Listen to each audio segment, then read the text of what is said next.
In 2025, Denver Broncos quarterback Bo Nix will become the first QB since Peyton Manning to throw for 40-plus touchdowns. We'll tell you why here on today's episode, Locked On Broncos.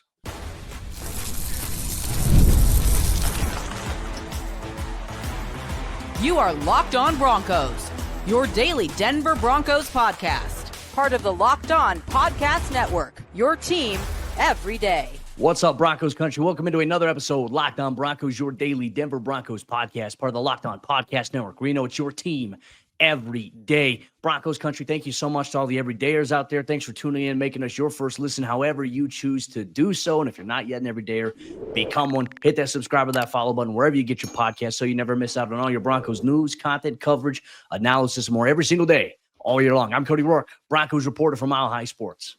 And I'm Sayre Bedinger, site expert at predominantlyorange.com.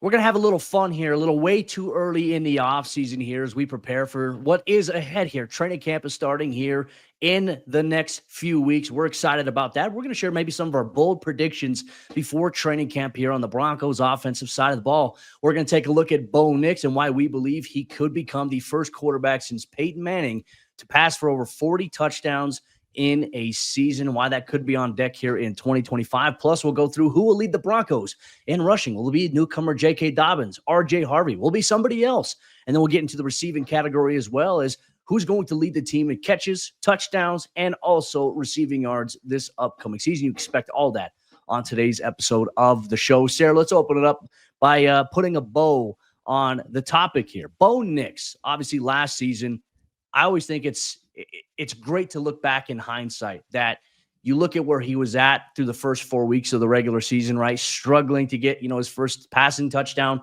He finally gets it in week 4, goes on to finish with 29 passing touchdowns on the season, 4 rushing touchdowns, 1 receiving touchdown. And all of a sudden it's like, wow, what would the numbers have been like if Bo had, just 1 touchdown in even just 2 of those first 3 games there that Denver had there. He would have surpassed Justin Herbert for the most passing touchdowns by a rookie quarterback in NFL history, which couple passes off in that regard there. Now he's firmly ingrained as the Broncos quarterback. And let's go through maybe some potential lines here, some estimations, some bold predictions, and we'll get Broncos Country involved as well. Yeah, like you mentioned, could he be that first Broncos quarterback since Peyton Manning to eclipse the 40 passing touchdown mark? Now, obviously that's the definition of a bold prediction because he had 29 passing TDs last season, and that's an 11 touchdown jump. So we're talking about a huge leap forward. But to me, Cody, I think being able to be confident in this bold prediction and say, yeah, I think Bo can reach or exceed 40 touchdowns is largely dependent on the fact that the Broncos brought in some better offense creators around him. I think you're going to have better starts to your drives with somebody like J.K. Dobbins in the mix. You've got a better creator in space with somebody like RJ Harvey coming in through the draft. Evan Engram raises the floor of your tight end room in the playmaking department. So you've got all these receivers ready to take that next step. Marvin Mims has a more clearly defined role. I think having these guys that are better at creating offense now is going to help Bo to put up those numbers that we think that he's capable of. I think that's the idea, and that's the hope right here for Bo. And I always think like it's fun to do these exercises, but I think the biggest hope for all this to be able to come to fruition for all those guys that you mentioned here, it is staying healthy, making sure your skill guys are healthy. You're not missing time. I know that's always unpredictable. There's nothing that can ever go out there and say, hey, like the Broncos are going to get every receiver is going to play in all 17 games this season. They're not going to have a single injury. That would be nice on paper. Our hopes and our fingers are crossed that they can stay healthy here. Do you feel like if we had to set like an over-under here for Bo in terms of passing touchdowns, where do we feel like we want to set that line here, right? Because obviously I think 40 is something he can definitely do, especially when he had 2 games where he had, 4 touchdowns, 0 interceptions last season. Can he replicate that? I think it's very, very possible the way that Sean Payton wants to open up this offense a little bit. I think we're going to see more multi-passing touchdown games here by Nix in year number 2. But where should we set that line here for overall passing touchdowns? Because there's that, and then there's overall touchdowns, which we'll set the line for as well. I think you set the over-under for passing touchdowns at 33.5, right? That's basically asking the question of, do you think he can average 2 touchdowns a game, or do you think it's going to be less than that? That's what it ultimately comes down to. 17 games, 2 touchdowns a game, 34 touchdowns. I think that's a reasonable place to set that mark, especially because, like you said, it took until week 4 for him to throw his first passing touchdown last season, and we expect better efficiency out of Bo this year. And not just because of him, but because of the offense. Like, if the running game is better, he's going to get more shots just inherently to get the ball into the end zone. And how many opportunities were missed by dropped passes in the end zone last year as well? I think a lot of touchdowns were kind of wiped off the board from guys not making plays. So to me, Cody, that's a fair spot to set it at. Is, do you think that he can average 2 touchdown passes a game over the course of a season? Obviously, there'll be some games where he has 1 or none, and there'll be some games where, like you said, he has 3 or 4. And so that's kind of where you have to find, okay, I believe that he can average 2 per week.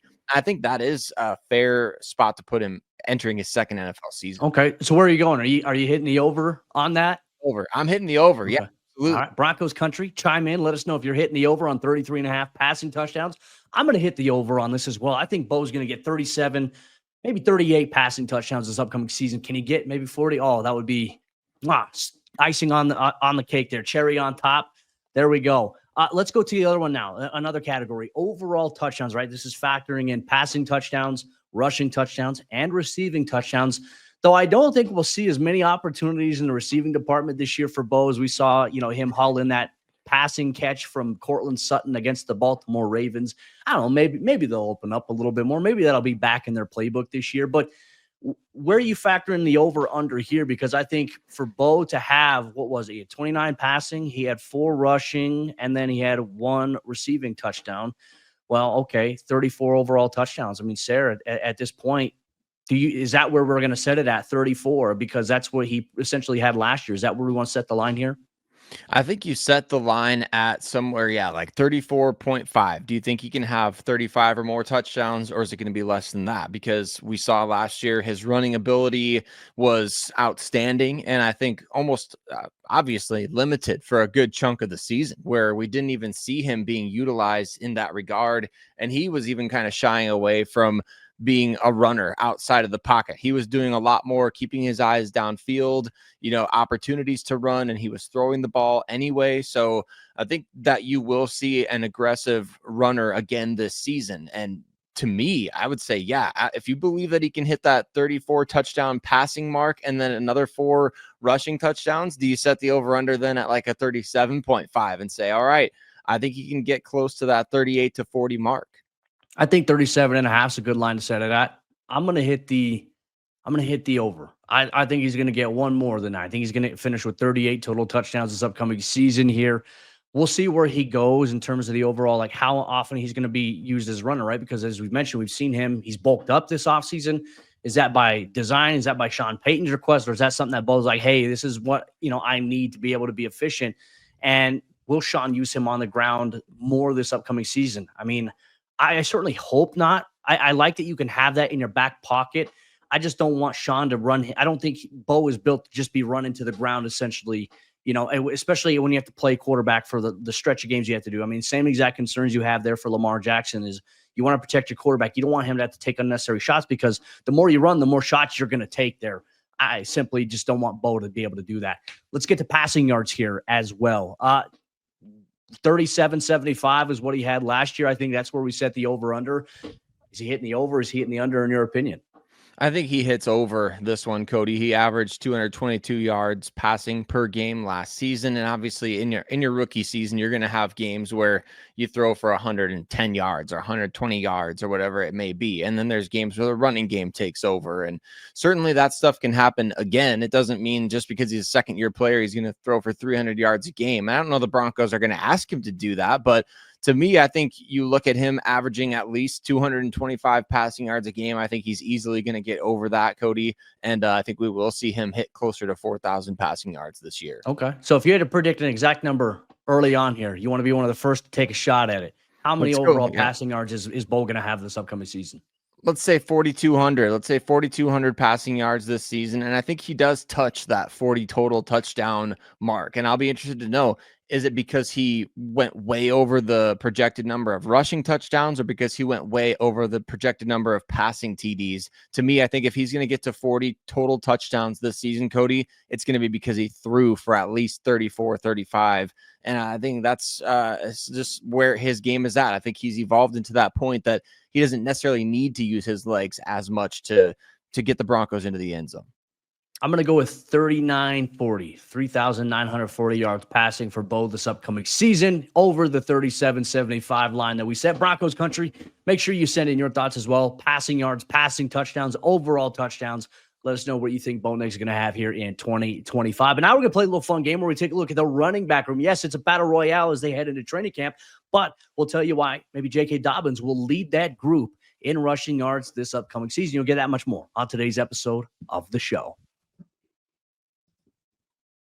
Today's episode of Locked On Broncos is brought to you by FanDuel. Summer sports, they are in full swing, and whether you're all about baseball under the lights or if you're a Cubs fan like me at 1:20 p.m., right, or golf on the green, high-stakes soccer action, look, FanDuel is the best way to make every single game even more exciting. You're already following the action, so why not make it just a little more thrilling? With FanDuel, you can get in on the game while your friends are getting sunburned at the beach. Well, you can track all of your favorite matchups inside of the FanDuel Sportsbook app, and they have new daily promotions that make it fun to bet every single day where you can get involved on the action. It's easy to use, they are fast to pay out, and it makes regular season games feel like must-watch events. So if you're new to FanDuel, new customers can bet just $5 and get $150 in bonus bets if your first bet wins. Once again, $5 can get you $150 in bonus bets if your first bet wins. Open the FanDuel app today or visit FanDuel.com to get started. We are taking a look into the crystal ball here on today's episode, Locked On Broncos. We're telling you exactly what's going to happen. Our bold predictions, our most maybe optimistic predictions for the team this season. We're going to tell you why we think J.K. Dobbins is set to lead the Denver Broncos in rushing this season and much more on today's episode. But Broncos Country, we appreciate you so much for rocking with us every single day here on the show. Hit subscribe if you haven't done so already so you don't miss a single episode. Cody, J.K. Dobbins, he was good for the Chargers last year. I mean, finished with his first career season over 1,000 yards from scrimmage, ended up second place in the NFL Comeback Player of the Year voting, and was obviously a great feel-good story all throughout last season, right? Because this guy's been through so much injury-wise, and he just loves the game. And I think we saw that. We saw that come across when the Broncos played against the Chargers, that's for sure. And he's going to have that extra chip on his shoulder after, man, you go out there, you play the best you ever have, and the team that you played well for goes and brings in two brand new running backs, a first-round pick and a big-ticket free agent acquisition. I think JK is going to come into the season ready to lead this team in rushing in a big way. Yeah, and I think really the biggest question here when we talk about the running back position here for the Broncos is, are we finally going to get a 1,000-yard rusher from anyone in this group of guys? Like, I don't know what the streak has been in terms of that. I think when was the last time? I know Javonte's hit over 1,000 yards from scrimmage, but not over 1,000 yards rushing in his previous time with the Broncos. I'm trying to remember who the last 1,000-yard rusher was for this Denver team, Sayre. Was it Phil? Lindsay? Yeah. That's the only guy that comes to mind here is Filthy Phil, man. And gosh, that's a long time ago. I mean, that's insane that the Broncos have been in the drought this long. And of course, 30-something plus games in a row where they have not had a 100-yard rusher. So maybe let's start off there. Yes or no questions. Broncos Country, make sure you get involved. You can comment or you can share your thoughts with us on social media here. Question number one for you here, Sayre. I'm going to throw it to you. Will the Denver Broncos have a 1,000-yard rusher this upcoming season from anyone in the running back room? I don't think so. I don't know that it's going to happen. I just think that there's a few too many mouths to feed, Cody. I think that Dobbins is going to be featured, but you're also going to see a lot of RJ Harvey, and you might see quite a bit of Jaleel McLaughlin as well. Sean Payton said that they're going to try to get Audric Estime touches, so I don't know what to expect there, but I don't think we're going to get a 1,000-yard back because I don't think a bell cow is necessarily in the plans for Sean Payton. But you do think that overall, I think between all of those guys that could be getting touches, do you think that Denver accumulatively will get over 1,000 yards rushing, or maybe like the Yeah. Lions should be 1,500 yards as a team, maybe. Yeah, I think they will. I think they'll be much, much better as a running team this coming season, Cody. I really do. I feel like the offensive line, the continuity, that helps so much. And you have these backs that are they have all different types of skill sets, right? And you've got guys with better vision, guys like J.K. Dobbins, who was near the top of the league last year in broken tackles, yards after contact per carry. You get guys like that in the mix. Maybe you do ride a hot hand enough for a guy to get 1,000 yards. It's not as hard now to get 1,000 yards with 17 games as it was when you only had 16. Even though it's just one game, it gives you that extra cushion. But you don't, I mean, you have to average what, like 50 yards a game? I mean, so I guess that is very possible. It's very much within the realm of possibility for a guy like Dobbins to do that. Well, this Broncos running back group, hopefully they have a very particular set of skills, skills that they've acquired over a very long career, skills that make them a nightmare for opposing defenses. Only some people may even get the reference that I'm putting up forth right there. Next question here. Okay, since we've talked about the 1,000-yard dilemma, will the Denver Broncos have their first 100-yard rusher since Latavius Murray back in 2022? Yes or no? Yes, and I'm going to say not only do they have one, but I'm going to let's go, since we're talking bold predictions, why not, let's say 3 different backs have over 100 yards rushing this year. I think that could be fun to see, right? So 3 different backs getting over 100 yards. Why not, right? I mean, you got to make up for lost time. No, I like that. I agree that the drought has to end, right? We've seen Sean Payton come in as the head coach and be the breaker of streaks. Can he somehow get the Broncos run game to break the streak of, rushes? Like, once again, hopefully Sean doesn't have to have it to where the camera zooms in on his play call sheet where it says run the ball. Hopefully that's just inherent that, hey, the Broncos are running the ball because it's working, and then they're going to get that. I think J.K. Dobbins, 100-yard game. RJ Harvey, Jaleel. Okay, I can see that. I'm on board with that if that is the case. Bo Nix almost had a 1,000-yard rushing game 100-yard rushing game last season. Wow, that would have been crazy. 1,000 yards in a game. Could you imagine? No. I think that was against New Orleans. Bo almost had 100 yards on the ground there collectively. But, all right, I like that. In terms of who's going to lead the team in yards, let's go rapid fire here. Who do you have leading the team in rushing yards? I have J.K. Dobbins doing it this year. I think he's going to be the lead back, and I think he is going to do well. I feel like you're not going to get a ton of opportunities for those other guys to be able to truly lead the team in rushing. But, I mean, you never know, Cody. I just think Dobbins is the guy that they're going to feature the most. I think I've got RJ Harvey as the guy who's going to lead, just because I feel like between JK and RJ, I feel like we're going to see those explosive plays from RJ, right? Those big chunk gains, and over time, that adds up. So that's why I justify going here with RJ Harvey. Rushing touchdowns. Who's going to lead the team, in your opinion, in this category? I've got J.K. Dobbins also leading the team in rushing touchdowns. I think he can get close to 10. Even if he doesn't have 1,000 yards, I think he can get close to 10 rushing touchdowns and do what Javonte Williams couldn't. Surprisingly, Cody, Javonte Williams, not very good in the tight red zone. I think J.K. Dobbins upgrades your team in a big way in that category. Touchdowns, in my opinion, are worth more money in terms of contract and incentives than you get overall rushing yards there. So I'm with you. I got J.K. Dobbins for that reason. I think goal line back, J.K. will probably be the most reliable option there. I could see him leading the team here in overall rushing touchdowns. Broncos Country, make sure you let us know as well. Now, this is a little bit of a wild card because this factors into an important element, right? Third down in terms of pass protection, but also these guys need to become pass-catching backs as well. They need to be effective out of the backfield here. In your opinion, who leads the Broncos running back room in catches?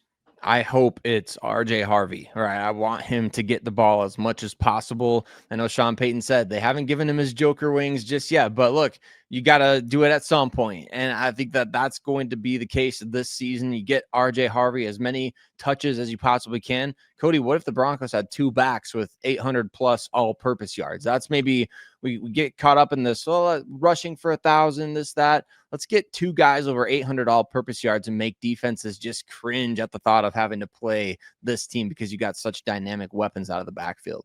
I love it. I'm in agreement with you. My choice was RJ Harvey as well. Like I said, I've seen some things in practice that I'm excited about with RJ in the passing game, and I think Broncos Country should as well. So Broncos Country, we want to hear from you. Make sure you share with us who you think will lead the Broncos running back room in rushing yards.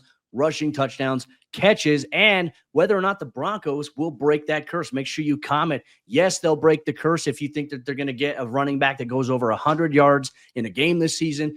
Comment if they're going to break over 1,000 yards in a season terms from the rushing back standpoint, which the Broncos have not had since our good friend Philip Lindsay. Make sure you share that with us here on today's episode.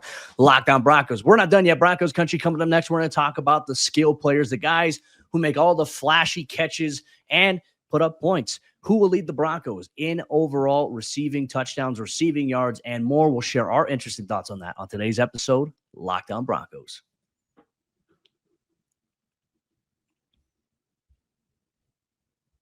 Our bold predictions continue here on today's episode of the show. So we're going to dive deep into the Broncos wide receiver tight end group, and we ponder who's going to lead the team in receiving yards, receiving catches, receiving touchdowns, and impact plays. Make sure you share your thoughts with us here all throughout these bold predictions here. Broncos Country, we appreciate you so much, as always, for making us your first listen. Sayre, let's waste no time in this one because I always feel like with the receiving game, you talked about it when we were looking at the running backs, how there's so many mouths to feed. When you look at the wide receiver position, there are a ton of mouths to feed here. And when you factor in if these guys all stay healthy, how does that carve things out here for the Broncos? So let's start off here. Rapid fire. We'll go with receiving yards. In your opinion, who will lead the Broncos in receiving yards this year and why? Well, I'm going to take Marvin Mims to lead the team in receiving yards this year. And I'm just the way that he closed out last season, Cody, it was really, really impressive. Obviously, it was a strong finish after the trade deadline when there was rumors, could the Broncos go after somebody? Will they pass on players? Will they actually start getting Marvin involved? From games for the last 7 games of the season last year, 28 catches, so averaging 4 catches a game, 15.5 yards per reception, 434 yards receiving. So for those final 7 games, if you would extrapolate that, that's 62 yards a game. That would be over 1,000 yards if you could put an entire season together like that for Marvin Mims. I just think that he's poised to take that breakout to the next level. And I know we tried to manifest that last year as well, and it didn't happen. But now the role is much more defined. And I think that there's going to be an even more concerted effort to get him the ball on a week-to-week basis. I think Marvin takes that next step, leads the Broncos in receiving yards this season. I think that the Broncos will find ways to get Marvin the ball more so than just the deep ball, but I think the deep ball is going to be a very prevalent factor for him. Obviously, the 93-yarder last year, you love that. He had the 54-yard touchdown, but for Bo was the most air yards thrown by a quarterback since I don't know how long in the NFL Next Gen Stats era. I like that. I think that's very possible, especially if Marvin really breaks out and continues to build on that momentum with how he finished last year. I went with Courtland Sutton as leading the team in receiving yards just because I think he's going to have the overall higher amount of volume. He's going to play a larger amount of the offensive snaps this year because he is really Bo's go-to guy. For me, I feel like that was kind of like the easy button. Like Courtland Sutton to Bo Nix or those guys, that connection they have is the Broncos' easy button offensively. And we've seen that connection thrive. And I'm excited to see maybe how that grows a little bit more here in year 2 between them. But I've got Courtland Sutton leading the team in overall receiving yards purely based on the volume of targets and overall snaps I think he's going to get in comparison to a guy like Marvin, though I think Marvin makes a very strong case if he can build off what he was able to do last year. Let's go to overall receiving touchdowns now here, Sayre. Now, obviously, Courtland Sutton has been the guy for the Broncos the last couple of years. He had 10 with Russell Wilson. He had 8 last year with Bo Nix. And that's a lot. I mean, that volume right there, 18 TDs in 2 years is very impressive for Courtland. Will he return this season as the guy who leads the team in touchdowns, in your opinion? I think he could. I do. I think he's the smart, safe bet there. I want to go bold, though. I'm going to say Devon Vele leads the team in receiving touchdowns this season. Okay. I feel like he's going to be on the field a lot, and I do feel like he'll be the guy that teams kind of overlook and give a lot of one-on-one matchups. I think he can exploit those. We didn't see the Broncos do too much in the way of getting him the ball as a vertical threat last year. Didn't see a ton from him in the red zone. Even one of the touchdowns that he did have was kind of just that lucky bounce against Kansas City. So I think you want to get him more involved in those situations where his size can be a huge advantage. And I could see him getting 8 to 10 touchdowns this coming year, even though he may not be the most featured guy in the offense. Just feel like he's going to be able to capitalize on the attention that everybody else gets. I agree with you. I like that. I'm going to use the same justification here for Evan Engram as the guy, in my opinion, who's going to lead the team in receiving touchdowns. And I think specifically here, this is more so, I think, aligned in the red zone, right? I think what we are going to see maybe through the first half of the season, and I think it really depends on how everybody else does and if other guys stay healthy. I think in the red zone, the Broncos are going to see a lot of attention on Courtland Sutton, which is like why you brought in a guy like Evan Engram to be able to attack the middle of the field. Because sometimes, too, you'll get those inside linebackers. They'll blitz inside the goal line, right? They want to try to get pressure to back you up a little bit and have some more breathing room to protect the sticks and protect the pylon.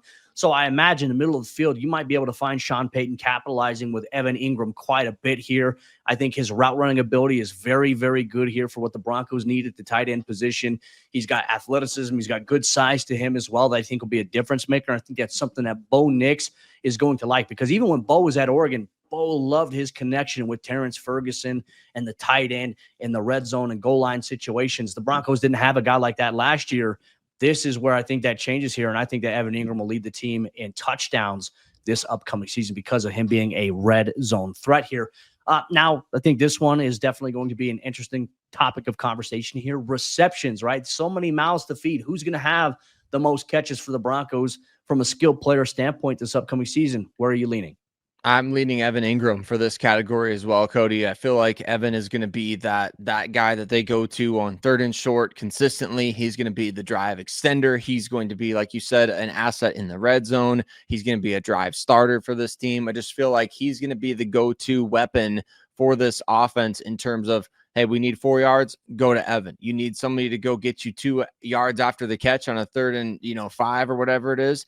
That's going to be Evan Engram to do those sorts of things. Like you mentioned with Courtland Sutton being last year's easy button, I feel like Evan Engram is going to be that for Denver this year, and I think they're going to go to him a lot to filter the offense through this guy. Sean Payton said it, and Evan said it himself. Like, he's the Joker. He's embracing that role. What does that mean? That means that he's going to be affecting the middle of the field, not just as a decoy, but as somebody that's getting the ball a lot and the filter the offense through that. So I'm excited to see it. I don't know if he's going to get up to that 114 catches that he had, though, a couple of years ago.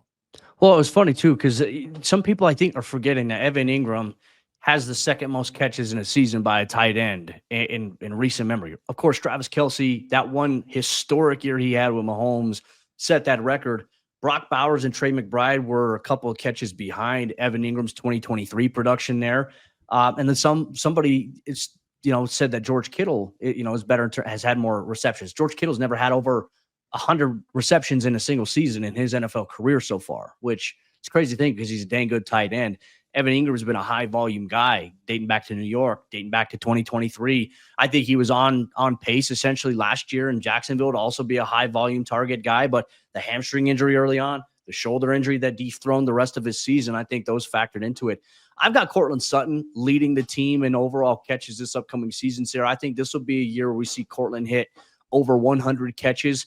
I think that's just going to be an important thing. I think that connection to Bo, we could very well see Courtland targeted 10, 11 times a game, which I think that would be an ideal target distribution for him. I think that's where if Courtland's your wide receiver one, find a way to get him the football, right? That's got to be your go-to. Now, it can't be on every play, but there needs to be a concerted effort to get your top guy the football. And you mentioned the easy button, Sarah. I remember as a kid going to Staples. I don't even know if Staples is around anymore, but they used to have in the store, they used to have the easy button, and you press it, it goes, that was easy. If that's still around, I'm going to get one, because anytime we talk about, like in the season, if Courtland or Evan Engram are going in, we got to hit the easy button, because that's where the thriving connection is going to be here. So Broncos Country, we appreciate you as always. We want you to share your thoughts with us, your bold predictions on the offensive side of the ball. We talked about receivers. Which receiver or skill player will lead the team in overall yards in the receiving department, touchdowns, and overall catches this upcoming season? Make sure you share your thoughts with us here on today's episode. Locked On Broncos. For all you everydayers, Sarah and I, we're going to sit down and we're going to go over defensive bold predictions for tomorrow and why the Broncos pass rush duo of Nick Bonito, Jonathan Cooper could ascend to the next level. You'll get all that on tomorrow's episode of the show.